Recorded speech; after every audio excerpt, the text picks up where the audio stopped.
Hello viewers, it's Tom Rider. আজ আমি আপনাদের একজনের ঘটনা শোনাবো। তার ছোটবেলায় বাবা মারা যাওয়ার পর সংসারের দায়িত্ব তার কাঁধে এসে পড়ে। 10 বছর বয়সেই কাজ শুরু করতে হয়, কখনো রান্নাঘরে, কখনো খামারে, কখনো ট্রেন স্টেশনে।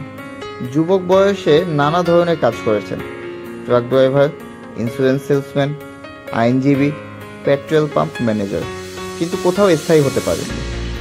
40 বছর বয়সে ছোট্ট একটা রেস্টুরেন্ট খুললেন। রান্না ছিল তার নেশা, আর মুরগি ভাজার নিজস্ব একটা স্পেশাল রেসিপি তৈরি করলেন। ক্রেতারা ভালোবাসতে শুরু করলো তার সিক্রেট মশলার চিকেন। কিন্তু দুর্ভাগ্য, হঠাৎ মহাসড়ক অন্যদিকে সরিয়ে নেওয়া হলো, ফলে তার রেস্টুরেন্ট বন্ধ হয়ে গেল। 65 বছর বয়সে তিনি সিদ্ধান্ত নিলেন তার মশলার রেসিপি রেস্টুরেন্টে বিক্রি করবেন। একটা, দুটো, তিনটে নয়, 1009 বার তাকে না বলা হলো, তোমার এই চিকেন বিক্রি হবে না। এত রেস্টুরেন্টে নতুন মেনু যোগ করার কোনো দরকার নেই, তোমার বয়স হয়ে গেছে, এখন এসব বাদ দাও। কিন্তু তিনি হাল ছাড়েননি। 1010তম রেস্টুরেন্ট তার রেসিপিটা নিয়ে নিল। তার নাম হলো হারল্যান্ড স্যান্ডার্স, যাকে আমরা আজ কেএফসি এর প্রতিষ্ঠাতা কর্নেল স্যান্ডার্স নামে চিনি।